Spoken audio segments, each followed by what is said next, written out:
Hello friends, मैं अंबिका कुमारी स्वागत करती हूँ आपके अपने चैनल पे। आज हम मॉडर्न हिस्ट्री को स्टार्ट करेंगे क्योंकि बीपीएससी का एग्ज़ाम में आपको आधुनिक भारत से क्वेश्चन पूछा जाएगा, सिलेबस में दिया हुआ है। इसीलिए हम यहीं से स्टार्ट कर रहे हैं क्योंकि इसके बाद मैं आपको करवा दूंगी धीरे धीरे पूरा प्राचीन और मध्य भारत भी हम देखेंगे। लेकिन आज हम आधुनिक भारत से स्टार्ट कर रहे हैं क्योंकि परीक्षा की दृष्टि से देखा जाए तो अभी सबसे ज़्यादा इम्पॉर्टेंट हमारा आधुनिक भारत हो जाता है। तो इसीलिए पूरे टॉपिक वाइज आपको एमसीक्यू प्रैक्टिस करवाऊंगी। अभी थ्योरीज करने का टाइम नहीं है, मैं आपको थ्योरीज भी करवाऊंगी। इसके बाद हम अच्छे से करेंगे अगस्त की तैयारी। अगस्त में जो एग्ज़ाम होने वाला है बीपीएससी फोर्थ का, उसके लिए हम बहुत ही अच्छे से डिटेल में तैयारी करेंगे। और आज हम क्वेश्चन प्रैक्टिस यहाँ पे पूरा टॉपिक वाइज कंप्लीट करेंगे। 1885 से लेकर 1947 की जितने भी एक्टिविटीज़ हुई हैं उन सभी को हम देखेंगे और सारी चीज़ें आपको कंप्लीट कराई जाएगी। अभी 20-25 दिन में एग्ज़ाम स्टार्ट हो जाएगा, तो आपका प्रैक्टिस एकदम रिन्यू है। अभी प्रैक्टिस करते रहिए, टाइम बहुत कम है। तो चलते हैं अपने क्वेश्चंस की तरफ। आज हमारा जो टॉपिक होगा वो यूरोपीय कंपनियों का आगमन होगा। यहीं से हमारा मॉडर्न हिस्ट्री स्टार्ट होता है। तो चलते हैं अपने क्वेश्चंस की तरफ। अगर आपने मुझे सब्सक्राइब नहीं किया है तो जल्दी से सब्सक्राइब कीजिए ताकि आपको मेरे सभी वीडियोज़ प्रॉपर वे में मिल सके और आप सिस्टमैटिक वे में अपने परीक्षा की तैयारी कर सकें। इसके अलावा अगर मैं बात करूं तो हिंदी व्याकरण की तैयारी हम करा रहे हैं। आप वहां पे जाके प्लेलिस्ट में देख सकते हैं। हिंदी साहित्य की तैयारी हम करवा रहे हैं, वहां से आप प्लेलिस्ट में जाके विजिट कर सकते हैं। जो भी आपकी ज़रूरत की चीज़ें हैं वहां से आपको मिल जाएंगी। बिहार बीपीएससी टीआरई 3 पर हम फोकस कर रहे हैं, तो जितने भी बिहार के इतिहास आते हैं क्वेश्चन में वो भी मैंने आपको कंप्लीट कराए हैं। जाके आप ज़रूर विजिट करें, पूरी तैयारी आपको मिल जाएगी। तो यहाँ पे मेन मेरा जो मकसद है वो आपको एग्ज़ाम पास कराना है। तो ज़्यादा से ज़्यादा हम अभी प्रैक्टिस पर फोकस करेंगे। इसके बाद मैं आपको डिटेल में चीज़ें करवाऊँगी। अभी हम क्वेश्चन बहुत अच्छे से करेंगे, तो जल्दी से जल्दी चैनल पे जुड़िए और लोगों को शेयर कीजिए ताकि सबके पास ये उपलब्ध हो सके। आपको ज़्यादा भटकना ना पड़े, इसलिए मैं हर चीज़ आपको करवा रही हूँ ताकि बीपीएससी की पूरी तैयारी आपकी एक जगह से कंप्लीट हो सके। तो ज़्यादा से ज़्यादा शेयर कीजिए और पसंद आए, मेरी मेहनत अगर आपको पसंद आ रही है तो लाइक कीजिए और ज़्यादा से ज़्यादा शेयर कीजिए। चलते हैं हम अपने क्वेश्चंस की तरफ। पहला क्वेश्चन है हमारा, वास्को डी गामा कालीकट पर किस वर्ष आया था? तो यहाँ पे ये बहुत ही इंपॉर्टेंट क्वेश्चन है आपका। ये कब आया था? तो 1498 एडी में ये आपका आया था। और सर्वप्रथम कहाँ आया था? तो हम यहाँ पे पूरी कहानी आपको दिखा रहे हैं। इसका आप स्क्रीनशॉट ले सकते हैं या फिर इसको आप नोट कर सकते हैं। मध्यकाल में सर्वप्रथम भारत से संबंध स्थापित करने वाले पुर्तगीज थे। ये क्वेश्चन आपका कई बार पूछा जाता है। तो कौन थे सबसे पहले, किन्होंने संबंध स्थापित किया था? तो वो थे पुर्तगीज। ठीक है, पुर्तगाल के थे। और कौन थे सर्वप्रथम? वास्को डिगामा थे, जो भारत के पश्चिमी तट से बंदरगाह कालीकट पर 20 मई 1498 को ये पहुंचा। उसने यहाँ पहुंचकर भारत के नए समुद्री मार्ग की खोज की। ये सब बात यहाँ पे बहुत ही ज़्यादा इंपॉर्टेंट है। जितनी भी चीज़ें मैं आपको बता रही हूँ इसको आप नोट कर लीजिए या आप स्क्रीनशॉट ले सकते हैं इसका। कालीकट के तत्कालीन शासक जमोरिन। देखिए क्वेश्चन आपका यहाँ से पूछा जाता है, तो जो जो चीज़ें मैं आपको यहाँ पे मार्क करवा रही हूँ इसको तो आप बिल्कुल अच्छे से ध्यान रखेंगे। किसने जो है स्वागत किया था वास्को डिगामा का? तो जमोरिन यहाँ पे राइट हो जाएगा। पुर्तगाली व्यापारियों ने भारत में कालीकट, गोवा, दमन द्वीप एवं हुगली के बंदरगाहों में अपनी व्यापारिक कोठियां स्थापित की। 1505 ईस्वी में फ्रांसिस्को द अल्मीड़ा, देखिए इनका नाम आप ध्यान रखिए। ये जो है प्रथम क्या था? पुर्तगाली वायसराय या गवर्नर था। कौन? De Almeida. ठीक है, अल्मीडा ने ही क्या किया था? ब्लू वाटर पॉलिसी या इसने स्टार्ट किया था जल की नीति के रूप में। तो ये सब मैं आपको कहानी इसलिए बता रही हूँ क्योंकि इससे रिलेटेड आपके क्वेश्चन सभी आने वाले हैं, तो आप चीज़ों को ज़्यादा अच्छे से समझ पाएंगे और क्वेश्चन को आपको याद करने में बहुत ही फ़ायदा होगा। याद आपको बहुत आसानी से हो जाएगा। इसलिए पूरी कहानी को हम ध्यान से सुनेंगे और समझेंगे। तो कौन था वायसराय या गवर्नर पुर्तगाली का प्रथम? तो अल्मीड़ा था। और व्यापारिक हितों के परिप्रेक्ष्य में हिंद महासागर में प्रभुत्व स्थापित करने के लिए अल्मीड़ा ने ब्लू वाटर पॉलिसी अर्थात नीला जल की नीति प्रतिपादन किया था। इतनी कहानी आपको समझ में आ गई होगी। अब इससे रिलेटेड आपके कुछ क्वेश्चन आएंगे, उसको आप आसानी से कर पाएंगे। निम्नलिखित में से कौन नीला जल आयोग ब्लू वाटर नीति से संबंधित है? तो यहाँ पे हमने अभी अभी देखा द अल्मीड़ा यहाँ पे राइट ऑप्शन हो जाएगा। अल्मीड़ा कौन था? तो कौन था ये? पुर्तगाली का वायसराय था, वायसराय, ठीक है, वायसराय या फिर गवर्नर भी आप इसको कह सकते हैं, गवर्नर था या वायसराय था पहला। आगे चलते हैं। मध्यकाल में सर्वप्रथम भारत से व्यापार संबंध स्थापित करने वाले कौन थे? तो अभी अभी हमने देखा कौन थे, कौन हो जाएंगे? पुर्तगाली यहाँ पे राइट ऑप्शन हो जाएगा। चलते हैं आगे। अब आपको क्वेश्चंस करने में यहाँ आसानी हो रही होगी। पूरी कहानी हमने इसीलिए देखा ताकि आपको चीज़ें आसानी से याद हो जाए और आप आसानी से इसका आंसर कर पाएँ। तो यहाँ पूछा जा रहा है वास्को डी गामा भारत कब आया? अभी अभी हमने देखा 1498, यहाँ पे राइट ऑप्शन हो जाएगा। याद कर लीजिए, यहीं पे याद कीजिए। और यहाँ पे कब आया था? तो 1498 में आया था। ध्यान रखेंगे, ये सारी बातें हमने देख ली है। अब यहाँ पे नेक्स्ट क्वेश्चन है हमारा, पुर्तगाली उपनिवेश का प्रथम वायसराय भारत में कौन हुआ? तो कौन हुआ था? अल्मीड़ा। यहाँ पे हमने राइट ऑप्शन नंबर सी देखा था। ऑप्शन को याद करते चलेंगे, क्वेश्चन को याद करते हुए चलेंगे। इतना हमारे पास समय नहीं है कि हम बार बार ये कर पाएँ, ठीक है। प्रैक्टिस हमें करना है। और आप एक वीडियो को अगर 2 से 3 बार देख लेते हैं स्पीड बढ़ा के, तो आपको पूरा क्वेश्चन याद हो जाएगा। यकीन मानिए, आप जो बोलते हैं ना कि इतने सारे क्वेश्चन हमें याद कैसे होंगे, तो याद करने का एक आसान तरीका यही है कि आप 1 से 2 बार, कम से कम 2 बार तो ज़रूर वीडियो को अच्छे से देखिए, आपको पूरा क्वेश्चन याद हो जाएगा। तो यहाँ पे देखिए क्वेश्चन पूछा जा रहा है, निम्नलिखित में से किसने वास्को डी गामा का कालीकट में स्वागत किया था? किसने किया था? तो जमोरिन यहाँ पे राइट ऑप्शन नंबर सी हो जाएगा। हमने देखा था अभी। आगे चलते हैं। देखिए यहाँ पे आपको सूची बताना है कि कौन सा समुद्री यात्री किस देश से संबंध रखता है। तो यहाँ पे बहुत ही इंपॉर्टेंट है ये। वास्को डी गामा पुर्तगाल से आया था। वास्को डी गामा आपका पुर्तगाल से आया था। और क्रिस्टोफर अगर कोलंबस की बात की जाए तो ये स्पेन से आया था। कैप्टन कुर्क ये आपका ब्रिटेन से आया था। और तस्मान की बात की जाए तो हॉलैंड से आया था। तो इस तरह से आप ये सारी चीज़ों को ध्यान से समझ लेंगे। यहाँ पे ऑप्शन नंबर बी सही हो जाएगा। 2-1 ये मैंने आपको करके दिखा दिया। चलते हैं आगे।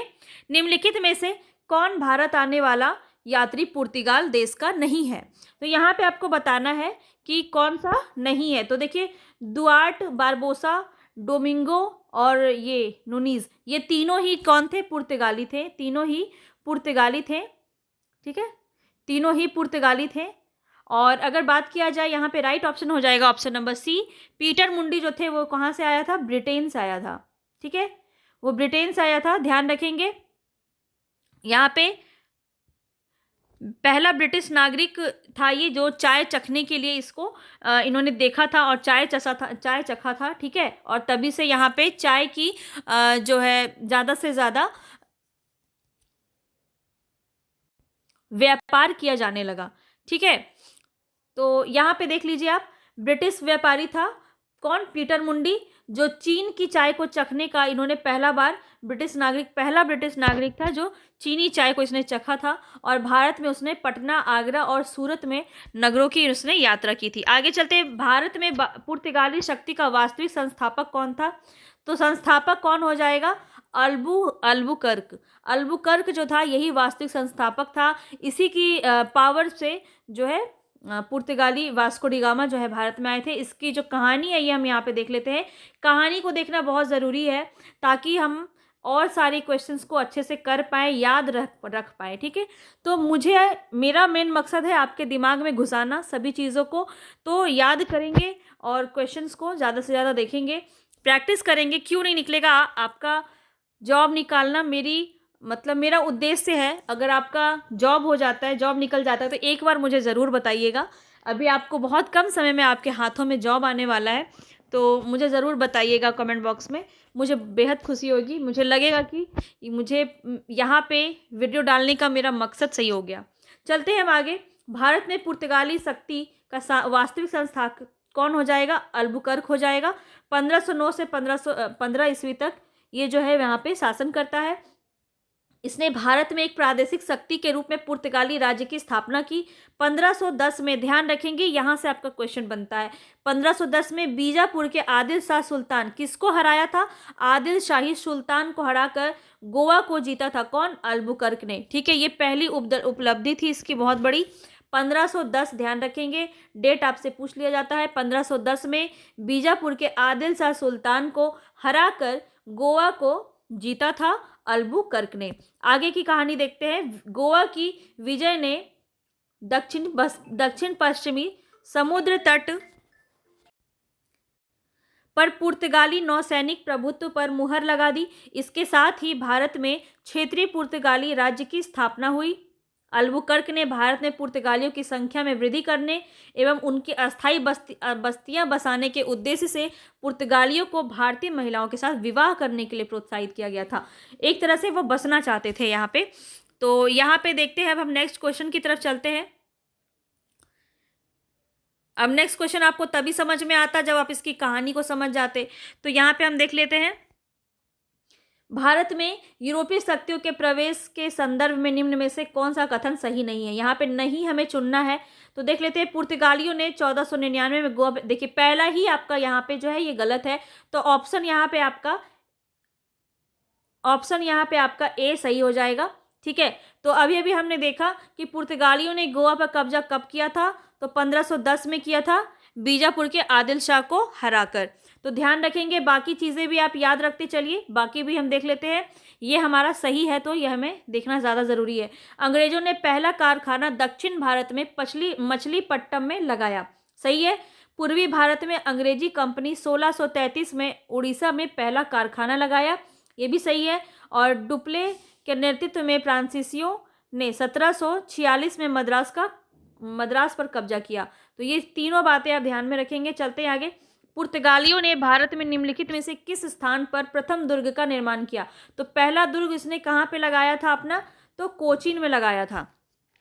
ध्यान रखेंगे, पुर्तगालियों ने भारत में पहला जो दुर्ग स्थापित किया था वो कोचीन में किया था। और ये कौन थे? अल्बुकर्क थे, जो कि उस समय वो गवर्नर नहीं थे 1503 में, लेकिन उन्होंने ही कोचीन में दुर्ग की स्थापना की थी। जिन यूरोपियों ने भारत में प्रथमतः सामुद्रिक व्यापारिक केंद्र स्थापित किए, कौन से ऐसे यूरोपीय थे जो समुद्री व्यापारिक केंद्र स्थापित किए? तो वो थे पुर्तगाली। ध्यान रखेंगे। चलते हैं आगे नेक्स्ट क्वेश्चन की तरफ। नेक्स्ट क्वेश्चन है हमारा, बंगाल की निम्नलिखित फैक्ट्रियों में से एक जो पुर्तगालियों द्वारा स्थापित किया गया। तो कौन सा पुर्तगालियों द्वारा स्थापित किया गया? हुगली।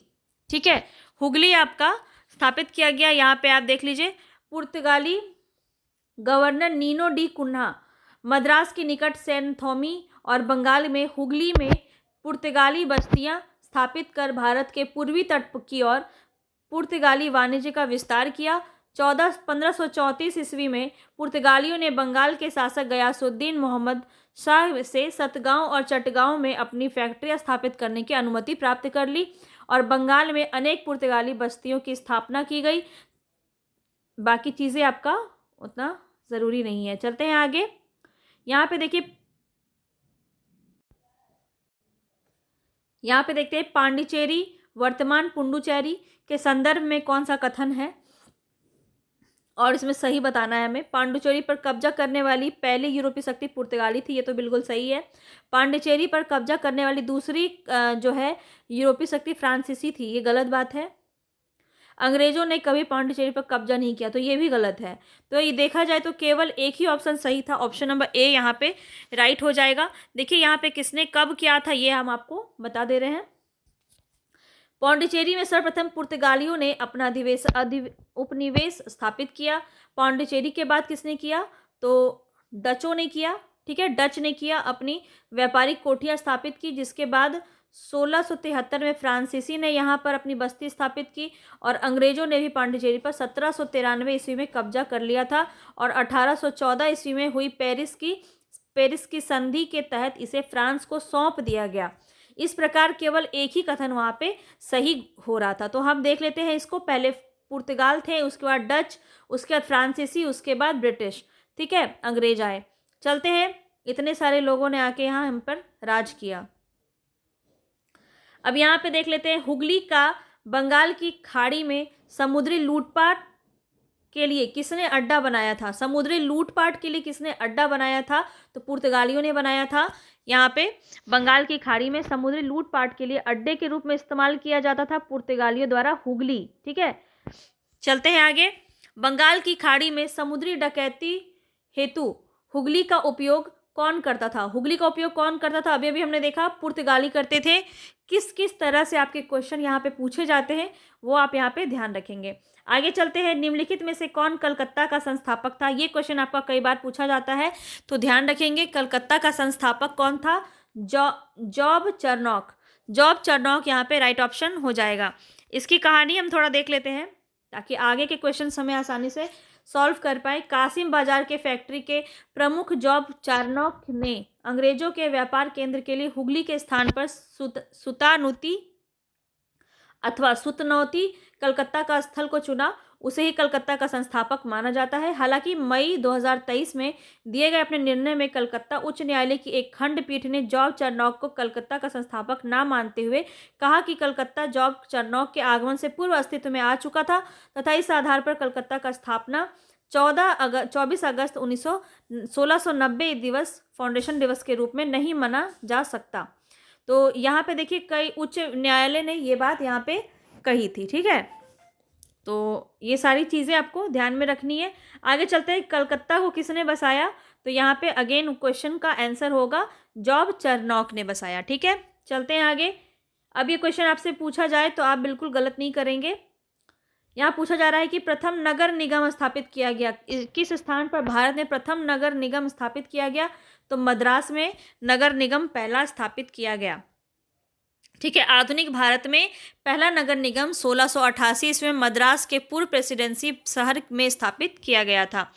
पूरा टॉपिक आपको कवर यहाँ पे कराया जाएगा, तो चिंता नहीं करें और अपना समय यहाँ पे इन्वेस्ट कीजिए, अच्छे से प्रैक्टिस कीजिए, 1 से 2 बार पढ़िए चीज़ों को और याद करने की कोशिश कीजिए। पसंद आ रहा है तो लाइक ज़रूर कीजिए। भारत के साथ व्यापार करने के लिए सर्वप्रथम संयुक्त पूंजी कंपनी किन लोगों ने प्रारंभ की? तो किसने की? देखिए यहाँ पे संयुक्त पूंजी कंपनी की बात की जा रही है, ध्यान रखेंगे डच यहाँ पे आपका राइट ऑप्शन हो जाएगा।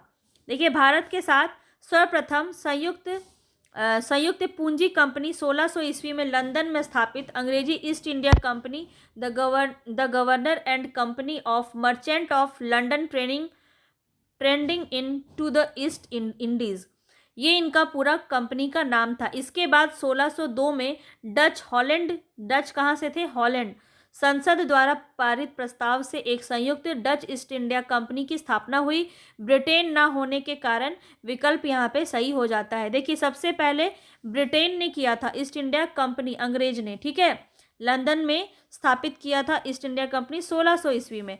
दूसरा था 1602 में डच। देखिए आपका ऑप्शन में नहीं था अंग्रेज, ठीक है, ईस्ट इंडिया कंपनी नहीं था, ब्रिटेन नहीं था, इसीलिए डच हमारा राइट ऑप्शन हो गया। अगर आपको ऑप्शन में ब्रिटेन मिलता है तो राइट ऑप्शन आपका ब्रिटेन हो जाएगा। चलते हैं आगे, निम्नलिखित कथनों में से कौन सा एक सही है? सही बताना है। देखते हैं, आधुनिक कोची भारत की स्वतंत्रता तक डच उपनिवेश था। ऐसा बिल्कुल नहीं है, पुर्तगाली सबसे लास्ट में थे, है ना। डचों ने पुर्तगालियों को पराजित किया और आधुनिक कोची में उन्होंने फोर्ट विलियम का निर्माण किया। ये सही बात इसमें कहा जा रहा है। आधुनिक कोची पहले डच उपनिवेश था जिस पर बाद में पुर्तगालियों का अधिकार हो गया। ऐसा नहीं है, पुर्तगालियों, ये भी गलत है, ये भी गलत है। पुर्तगालियों को पराजित किया था डचों ने, ठीक है, डच ने नहीं किया था पुर्तगाली को, तो ये भी गलत है आपका। और यहाँ पे लास्ट देख लेते हैं, आधुनिक कोची कभी भी ब्रिटिश उपनिवेश का भाग नहीं था, तो ये भी गलत है, ठीक है। यहाँ पे राइट ऑप्शन नंबर बी आपका हो जाएगा। चलते हैं आगे।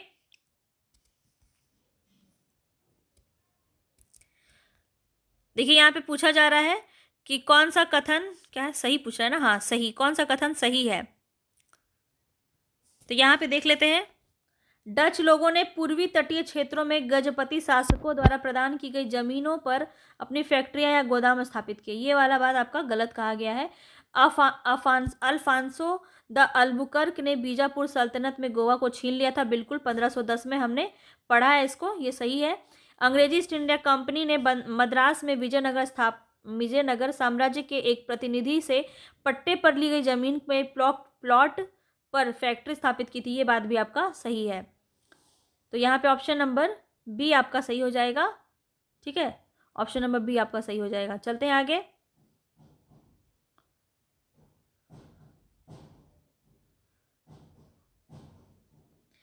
नेक्स्ट क्वेश्चन है हमारा, भारत में ईस्ट इंडिया कंपनी की सफलता का राज क्या था?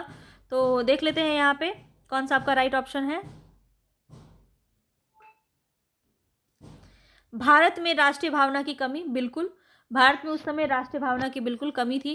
कंपनी की सेना को पश्चिमी प्रशिक्षण मिला था तथा उसके पास आधुनिक हथियार थे। ये भी सही कारण लग रहा है। भारतीय सैनिकों में राष्ट्रीय भावना का अभाव था, जिसके फलस्वरूप कोई भी उसमें उन्हें अच्छा वेतन दे अपनी सेवा में लगा सकता था। मतलब यहाँ पर उस समय एकता की कमी थी और वेतन अगर अच्छा मिल रहा है तो वो लोग सेवा में लग जाते थे। तो इस तरह से क्या हुआ कि सफलता का राज ईस्ट इंडिया कंपनी का, ये तीनों ही राइट ऑप्शन नंबर डी हो जाएगा, उपयुक्त तीनों। चलते हैं आगे। निम्नलिखित में से ब्रिटिश कंपनियों में से किसे भारत में व्यापार करने का पहला अधिकार पत्र प्राप्त हुआ था? तो पहला अधिकार किसको हुआ था? लीवेंट कंपनी को पहला अधिकार प्राप्त हुआ था। देख लेते हैं यहाँ पे इसकी कहानी क्या है। लीवेंट कंपनी को 1593 में स्थल मार्ग से भारत में व्यापार करने के लिए अधिकार पत्र प्राप्त हुआ था।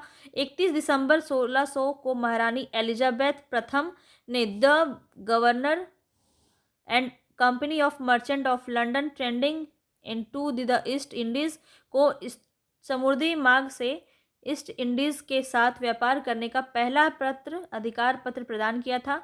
उसके बाद 1702 ईस्वी में इसने न्यू कंपनी तथा महारानी एनी के साथ मिलकर एक त्रिपक्षीय इकरारनामा किया, जिसके तहत पुरानी कंपनी 7 साल के भीतर खुद को बंद कर देगी। 1709 ईस्वी में दोनों कंपनियां मिलकर नए नाम United company of merchant of England trading इसको व्यापार को बढ़ाया और सामान्यतः ये किस नाम से प्रसिद्ध हुआ? तो ईस्ट इंडिया कंपनी के नाम से प्रसिद्ध हुआ। आगे चलते हैं। यहाँ पे पूछा जा रहा है कि लंदन में ब्रिटिश ईस्ट इंडिया कंपनी के गठन के समय भारत का बादशाह कौन था? तो कौन था उस समय? अकबर यहाँ पे राइट ऑप्शन हो जाएगा। और जब यहाँ पे उन्होंने फैक्ट्री वगैरह डाला था तब कौन था? तो जहांगीर हो जाएगा। चलते हैं, देख लेते हैं यहाँ पे। देखिए, जब ये ईस्ट इंडिया कंपनी भारत में आया 1556 से 1605 जो अकबर का समय था, उस समय कौन आया? अकबर के समय में व्यापारी यहाँ पे आए थे, ईस्ट इंडिया कंपनी यहाँ पे आया था। चलते हैं आगे। किस मुगल सम्राट के काल में इंग्लिश ईस्ट इंडिया कंपनी ने भारत में सर्वप्रथम कारखाना स्थापित किया? जहांगीर के समय में। ये अकबर का पुत्र था जहांगीर, जिसका बचपन का नाम क्या था? सलीम। इसको ध्यान में रखेंगे, ये क्वेश्चन भी आपका पूछा जाता है। आगे चलते हैं। देखिए, यहाँ पे अगर बात किया जाए कि कारखाना स्थापित कहाँ किया था, तो देख लेते हैं। जहांगीर के शासनकाल में इंग्लिश ईस्ट इंडिया कंपनी ने 1611 में मुसलीपट्टनम या मछलीपट्टनम के नाम से एक अस्थायी कारखाना स्थापित किया था। बाद में 1613 ईस्वी में सूरत में स्थापित कारखाना अंग्रेज का प्रथम अस्थायी कारखाना था। तो क्वेश्चन आपका यहाँ से भी पूछा जाता है कि पहला अस्थायी कारखाना आपका कौन सा था? तो सूरत हो जाएगा यहाँ पे। ठीक है, और ऐसे अस्थायी रूप में पूछा जाए तो मछलीपट्टनम हमने पहले भी देखा। यहाँ पे फिर देखते हैं, भारत में 1613 ईस्वी में अंग्रेजों ने अपनी पहली फैक्ट्री कहाँ स्थापित की? तो पहली फैक्ट्री कहाँ स्थापित की? सूरत में की। अभी अभी हमने देखा। आगे चलते हैं। निम्नलिखित में से किस अधिकारी ने पुर्तगालियों को स्वाली के स्थान पर हराया था? यहाँ पे पूछा जा रहा है अंग्रेज अधिकारी ने पुर्तगालियों को कहाँ पर हराया था? तो किसको हराया था? थॉमस बेस्ट यहाँ पे राइट आंसर हो जाएगा। इसने किसको हराया? पुर्तगालियों को हराया, थॉमस बेस्ट ने। आगे चलते हैं। 17वीं इंग्लिश ईस्ट इंडिया कंपनी का कारखाना कहाँ स्थित था? तो ऑप्शन की दृष्टि से अगर देखा जाए, भरूच में था, चिलाकोल में और त्रिचिनोपोली में भी नहीं था। बाकी कहाँ कहाँ था ये भी हम देख लेते हैं। यहाँ पे right option option number A हो जाएगा। आगे चलते हैं, देखिए यहाँ पे कहाँ कहाँ था। तो सूरत में था उस सबसे पहले, उसके बाद भरूच में, फिर बुरहानपुर, अहमदाबाद, आगरा में इन्होंने कारखाने स्थापित किए थे। आगे चलते हैं, ईस्ट इंडिया कंपनी की प्रथम फैक्ट्री स्थापित हुई थी, कहाँ स्थापित हुई थी? अब तो आपको ये याद हो गया होगा, सूरत में स्टार्ट हुई थी। चलते हैं आगे।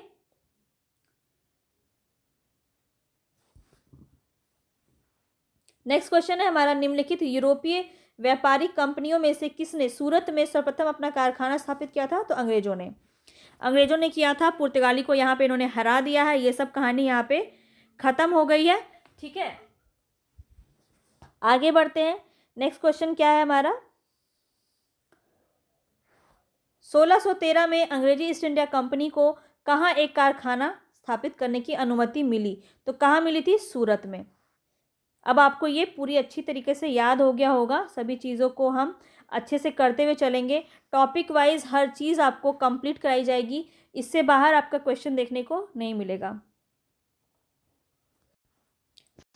चलते हैं नेक्स्ट क्वेश्चन की तरफ। नेक्स्ट क्वेश्चन है, ईस्ट इंडिया कंपनी के प्रारंभिक दौर में वेस्टर्न प्रेसिडेंसी कहाँ थी? वेस्टर्न प्रेसिडेंसी कहाँ थी? सूरत में।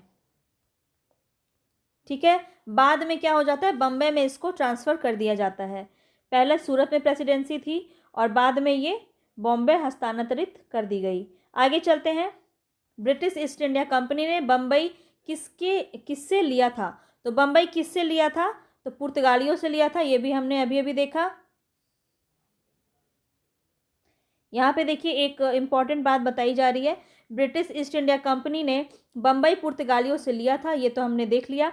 1661 ईस्वी में इंग्लैंड के सम्राट चार्ल्स द्वितीय का विवाह पुर्तगाल की राजकुमारी कैथरीन से होने पर चार्ल्स को पुर्तगालियों द्वारा बम्बई उपहार स्वरूप प्रदान किया गया था, जिसे उन्होंने 10 पाउंड वार्षिक किराए पर 1668 में ब्रिटिश ईस्ट इंडिया कंपनी को दे दिया था।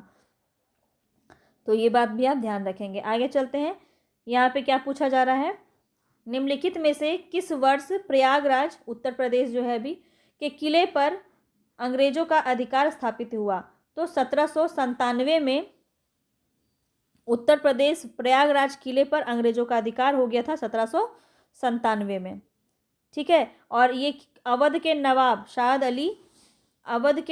सादत अली ने 1797 ईस्वी में प्रयागराज इलाहाबाद जो है उसको अंग्रेजों को सौंप दिया था, उस किले को। चलते हैं आगे, ईस्ट इंडिया कंपनी ने किस अंग्रेज गवर्नर को अंग्रेज औरंगजेब द्वारा भारत से निष्कासित कर दिया गया? अब देखिए इसको कैसे याद रखेंगे, तो सर जॉन चाइल्ड, यहाँ पे राइट ऑप्शन, चाइल्ड था, बच्चा था, इसीलिए भगा दिया, बच्चा था इसीलिए औरंगजेब ने उसे भगा दिया।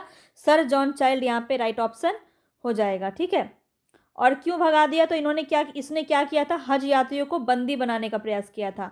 देख लीजिए यहाँ पे बम्बई के अंग्रेज गवर्नर जॉन चाइल्ड 1688 ईस्वी में बम्बई और पश्चिमी समुद्र तट के मुगल बादशाहों का घेरा डाला तथा मक्का जाने वाले हज यात्रियों को बंदी बनाने का प्रयास किया। फलस्वरूप उसे औरंगजेब ने भारत से निष्कासित करने का आदेश दिया। मुगल शासक औरंगजेब के सामने उसे विवश होना पड़ा और अंततः उसे माफ़ी भी मांगनी पड़ी थी। तो औरंगजेब बहुत ही सशक्त, देखा जाए तो आखिरी मुगल सम्राट जो सशक्त रूप से सामने आया था। ऐसे अगर अंतिम पूछा जाए तो कौन हो जाएंगे मुगल सम्राट? बहादुर शाह जफर। ये सब हम बहुत ही अच्छे से देखेंगे।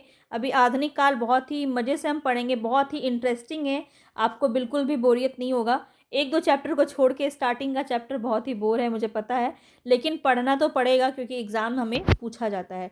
निम्नलिखित में से प्रथम कर्नाटक युद्ध में कौन सा तात्कालिक कारण था? तो तात्कालिक कारण कौन था? तो यहाँ पे अंग्रेज और फ्रांसीसियों के बीच प्रतिद्वंद्विता, ऑस्ट्रिया की राजगद्दी की जंग, कर्नाटक की राजगद्दी का मसला, अंग्रेजों द्वारा फ्रांसीसी जहाज़ों का अधिग्रहण। हाँ, तो डी ऑप्शन यहाँ पे आपका राइट हो जाएगा। ऑप्शन डी यहाँ पे राइट हो जाएगा। अंग्रेजों द्वारा फ्रांसीसी जहाज़ों का अधिग्रहण हो गया था, जिस वजह से कर्नाटक का प्रथम युद्ध होता है। ठीक है, चलते हैं आगे। कर्नाटक युद्ध किन किन के मध्य लड़ा गया? तो कर्नाटक युद्ध किन किन के मध्य लड़ा गया? अंग्रेज और फ्रांसीसी के युद्ध के बीच लड़ा गया। आगे चलते हैं। अब देखिए यहाँ पे कौन सा युद्ध हुआ और उससे क्या परिणाम निकल के आया? उसके बारे में यहाँ पे सुमेलित दिया गया है। तो इसको हम देख लेते हैं।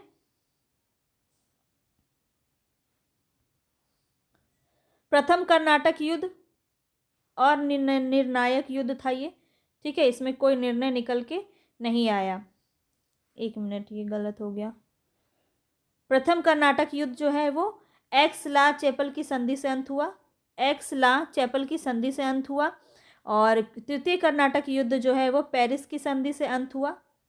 पेरिस की संधि, ऐसे आपको दिख नहीं रहा होगा ना अच्छे से, एक मिनट रुकिए। प्रथम कर्नाटक युद्ध जो है एक्स-ला चैपल की संधि से अंत हुआ। तृतीय कर्नाटक युद्ध की बात की जाए तो ये पेरिस की संधि से अंत हुआ। द्वितीय कर्नाटक युद्ध आपका अनिर्णायक युद्ध था। और प्रथम मैसूर युद्ध जो था आपका, ब्रिटिश की हार इसमें होती है प्रथम मैसूर युद्ध में। ये बहुत, फिर आंग्ल मैसूर युद्ध बहुत सारा चलता है, आगे भी हम इसको देखेंगे। यहाँ पे देख लीजिए, यहाँ पे हमने देख लिया। अब चलते हैं नेक्स्ट क्वेश्चन पे। इसको आप देख लीजिए, स्क्रीनशॉट इसका आप ले सकते हैं। चलते हैं आगे। नेक्स्ट क्वेश्चन है, निम्नलिखित में से कौन सा सही सुमेलित नहीं है। यहाँ पे सही सुमेलित नहीं है बताया जा रहा है। तो कर्नाटक का प्रथम युद्ध, यहाँ पे डेट आपको दिया गया है 1746 से 48। कर्नाटक का द्वितीय युद्ध 1750 से 52। कर्नाटक का तृतीय युद्ध 58 से 63। और पानीपत का तृतीय युद्ध 1761। तो यहाँ पे आपका राइट ऑप्शन हो जाएगा ऑप्शन नंबर बी। कर्नाटक का द्वितीय युद्ध 1750 से 52 आपका गलत है, यहाँ पे सही सुमेलित किया गया है। इसका आप स्क्रीनशॉट ले सकते हैं।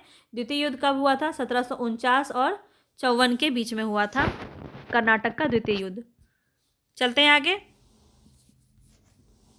नेक्स्ट क्वेश्चन पे चलते हैं। नेक्स्ट क्वेश्चन है हमारा, निम्नलिखित में से कौन सा प्रथम यूरोपियन व्यक्ति था जिसने भू क्षेत्र अर्जित करने के उद्देश्य से भारतीय राजाओं के झगड़ों में भाग लेने की नीति आरंभ की? तो यहाँ पे डुप्ले आपका राइट ऑप्शन हो जाएगा। डुप्ले कौन था? प्रथम यूरोपियन व्यक्ति था जिसने भू क्षेत्र अर्जित करने के उद्देश्य से भारतीय राजाओं के झगड़ों में भाग लेने की नीति को आरंभ किया। यहीं से स्टार्ट हुआ, जब लोग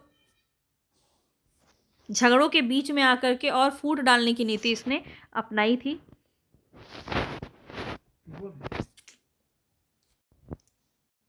चलते हैं नेक्स्ट क्वेश्चन की तरफ। नेक्स्ट क्वेश्चन है, भारत में फ्रांसीसियों ने अपना सबसे पहला कारखाना निम्न में से कहाँ खोला? तो फ्रांसीसियों की बात पूछी जा रही है, कहाँ हो जाएगा? सूरत में, ठीक है। ये हम कई बार देख चुके हैं, अब आपको ये क्वेश्चन याद हो गया होगा अच्छे से। चलते हैं आगे नेक्स्ट क्वेश्चन पे। नेक्स्ट क्वेश्चन है, फ्रांसीसी ईस्ट इंडिया कंपनी की संस्थापना कहाँ पे, किसके शासनकाल में हुई थी? तो यहाँ पे जो लुई 14वें के शासनकाल में हुई थी। आगे चलते हैं, भारत में फ्रांसीसी कंपनी का स्थापक कौन था? तो यहाँ पे काल्बर्ट राइट ऑप्शन हो जाएगा। Right option option number C, काल्बर्ट यहाँ पे राइट ऑप्शन हो जाएगा। भारत में फ्रांसीसी कंपनी का संस्थापक जो है काल्बर्ट था। और अगर यहाँ पे पुर्तगाली की बात की जाए तो संस्थापक कौन था? अल्बुकर्क था, ध्यान रखेंगे। आगे चलते हैं 45 नंबर पे, बंगाल में निम्न में से कौन सा कारखाना डचों ने स्थापित किया था? बंगाल में कौन सा कारखाना डचों ने स्थापित किया था?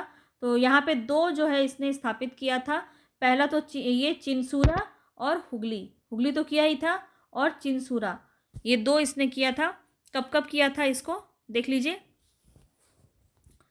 डचों की बंगाल में पहली कंपनी पीपली में 1627 में स्थापित हुई थी। डच पीपली में से बालासोर चले आए। बंगाल में डचों ने 1635 में से आरंभ करके 1656 ईस्वी के बीच कुछ समय तक हुगली में फैक्ट्री का संचालन किया। उसके बाद चिंसूरा में, ठीक है, 53 में। तो इस तरह से इसको हम देख सकते हैं। चलते हैं आगे, डच ईस्ट इंडिया कंपनी ने किस वर्ष अपनी फैक्ट्री पटना में स्थापित की? तो पटना में किस वर्ष स्थापित की? तो यहाँ पे आपका 1632 ही आपका यहाँ पे राइट ऑप्शन हो जाएगा, ऑप्शन नंबर बी। 1632 में फैक्ट्री स्थापित की और पटना में ये फैक्ट्री डाला था डच ईस्ट इंडिया कंपनी ने। चलते हैं आगे नेक्स्ट क्वेश्चन पे।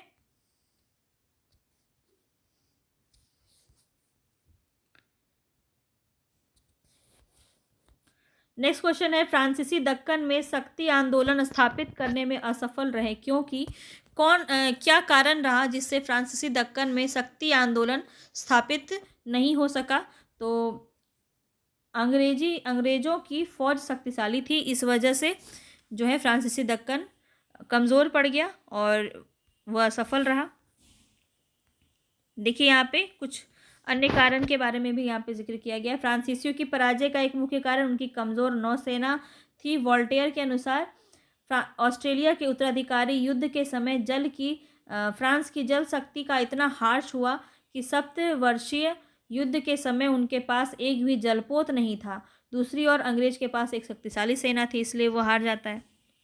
आगे देखते हैं नेक्स्ट क्वेश्चन क्या है। हाँ, तो यहाँ पे पूछा जा रहा है कि समय समय पर जो प्रवेश किया भारतीय व्यापार पर यूरोपीय शक्तियों ने, तो उसका क्रम क्या था? तो सबसे पहले कौन आया था? पुर्तगाली आया था। तो यहाँ पे ऑप्शन में हम देखते चलते हैं। ऑप्शन में एक ही ऑप्शन जो है 4 से स्टार्ट हो रहा है, तो ऑप्शन नंबर बी हमारा यहाँ पे सही हो जाएगा। पहले कौन आया? पुर्तगाली आया, उसके बाद कौन आया? डच आया, उसके बाद फ्रांसीसी, उसके बाद अंग्रेज। इस तरह से हमारा राइट ऑप्शन नंबर बी हो गया। चलते हैं आगे। चलते हैं नेक्स्ट क्वेश्चन पे। नेक्स्ट क्वेश्चन है हमारा, देखिए यहाँ पे सुमेलित करना है आपको। नेक्स्ट क्वेश्चन है हमारा, यहाँ इस पूरे टॉपिक को आज ही हम फिनिश करेंगे और हर दिन हम एक टॉपिक लेके चलेंगे। ज़्यादा से कम एक टॉपिक तो लेके चलेंगे और 2 भी मैं लाने की कोशिश करूँगी। लेकिन यहाँ पे अभी हम क्वेश्चन प्रैक्टिस पहले कर लें। तो यहाँ पे देखना है कि पौंडीचेरी में कौन आया था? तो यहाँ पे राइट ऑप्शन हो जाएगा फ्रेंच। और गोवा की बात की जाए तो गोवा में पुर्तगाली थे, इन्होंने यहाँ पे सबसे पहले आए थे यहाँ पे। और ट्रान के बार में कौन हो जाएगा? तो डेनिस। और सद्रास में कौन हो जाएगा? डच। ठीक है, तो ये था इसका सुमेलित, इसको आप ध्यान रखेंगे। यहाँ पे आप इसको देख सकते हैं। ठीक है, पौंडीचेरी फ्रेंच, गोवा पुर्तगीज, ट्रान के बार जो है डेनिस और सद्रास डच। चलते हैं आगे। नेक्स्ट क्वेश्चन है, उस क्षेत्र की पहचान करें जहां से यूरोप वासियों को सर्वोत्तम सोरा और अफीम प्राप्त होता था। तो कहाँ से होता था? बिहार से होता था। सर्वोत्तम सोरा और अफीम जो है यूरोप वासियों को कहाँ से मिलता था? बिहार से। चलते हैं आगे। अंग्रेजी शासन काल में भारत का कौन सा क्षेत्र अफीम उत्पादन हेतु प्रसिद्ध था? तो कौन सा था? बिहार। अभी अभी हमने देखा बिहार, यहाँ पे राइट ऑप्शन नंबर ए हो जाएगा। चलते हैं आगे। पूछा जा रहा है, निम्नलिखित यूरोपियों में से कौन सा था जो स्वतंत्रता पूर्व भारत में व्यापारी के रूप में सबसे अंत में गए, सबसे अंत में आए? तो सबसे अंत में कौन आए थे? फ्रांसीसी। और सबसे पहले पुर्तगाली आए थे। ठीक है, ये यहाँ पे आप इसको स्क्रीनशॉट ले सकते हैं। यहाँ पे डेट आपको दिया है कि कहाँ पे कब कौन आया था। चलते हैं आगे। यहाँ पूछा जा रहा है कि डच ने अपने व्यापारिक अड्डे स्थापित किए थे कहाँ पे? तो नागपट्टनम, चिंसूरा और मछलीपट्टनम इसमें भी किया था। सूरत, भरूच और आगरा में भी किया था। कोचिन, अहमदा और पटना में भी किया था। तो इस तरह से ऑप्शन नंबर डी यहाँ पे राइट ऑप्शन हो जाएगा कि ऑल ऑफ द अबव यहाँ पे सही हो जाएगा। चलते हैं आगे। यहाँ पूछा जा रहा है, नेक्स्ट क्वेश्चन पे चलते हैं। नेक्स्ट क्वेश्चन है हमारा, मृदा के स्वरूप तथा उपज के गुणों के आधार पर भूमि स्वराज का मूल्यांकन। यहाँ पे क्वेश्चन पूछा जा रहा है कि अंग्रेजों की देन है कौन सी? तो ये तो नहीं है। उपज जो है, मृदा का जो भी गुण है वो भारत में ही विद्यमान था, ये अंग्रेज की देन बिल्कुल नहीं थी। युद्ध में चलती फिरती तोप का उपयोग, ये भी अंग्रेज की देन नहीं थी। तंबाकू और लाल मिर्च की खेती, देखिए ये पुर्तगालियों ने दिया था, तो यहाँ पे अंग्रेज नहीं थी। यहाँ पे इसका मतलब तीनों ही आपका गलत है, तो कोई भी नहीं होगा। यहाँ पे option number D right option हो जाएगा, कोई भी नहीं। यहाँ पे देख लेते हैं, देखिए ऑप्शन नंबर डी यहाँ पे सही है। यहाँ पे देख लेते हैं क्या बोला जा रहा है, मृदा के स्वरूप तथा उपज गुणों के आधार पर भूमि राजस्व का मूल्यांकन अंग्रेजों से पूर्व किसने? शेरशाह सूरी एवं अकबर के द्वारा किया जा चुका था। भारत में तंबाकू और लाल मिर्च की खेती पुर्तगालियों की देन थी और चलती फिरती तोपों का प्रचलन मुगल काल से ही था। तो अंग्रेज का इसमें से कोई भी योगदान नहीं था, ये सब पूर्व से ही यहाँ पे किया जा चुका था। अकबर के आयुध निर्माण कारखाने में तमाम प्रकार की छोटी बड़ी तोपें तैयार की जाती थी। इस प्रकार इनमें से कोई भी अंग्रेजों में भारत की देन नहीं है। भारत को कुछ भी ऐसा अंग्रेजों ने नहीं दिया इसके अकॉर्डिंग। यहाँ पे चलते हैं नेक्स्ट क्वेश्चन की तरफ। नेक्स्ट क्वेश्चन है, किसने ईस्ट इंडिया कंपनी के बारे में यह टिप्पणी की कि कंपनी एक असंगति है, परंतु यह उस व्यवस्था का भाग है जहाँ सब कुछ असंगत है। तो यह जो टिप्पणी की गई, यह जो पंक्ति है, यह किसके द्वारा कहा गया? तो यहाँ पे टीबी मैकाले, ठीक है, टीबी मैकाले के द्वारा यहाँ पे यह बात कहा गया। चलते हैं हम आगे। एक्स ला सापेल 1748, एक मिनट, हाँ, एक्स ला सापेल 1748 की संधि के संदर्भ में कौन सा कथन सही है? सही बताना है, तो कौन सा सही हो जाएगा? प्रथम कर्नाटक युद्ध की समाप्ति, अंग्रेजों को मद्रास पुनः प्राप्त हुआ। तो यहाँ पे ये दोनों ही बात सही है। प्रथम कर्नाटक युद्ध की समाप्ति और अंग्रेजों को मद्रास पुनः प्राप्त हुआ। तो ऑप्शन नंबर सी यहाँ पे सही हो जाएगा। 1 और 2 दोनों यहाँ पे सही है।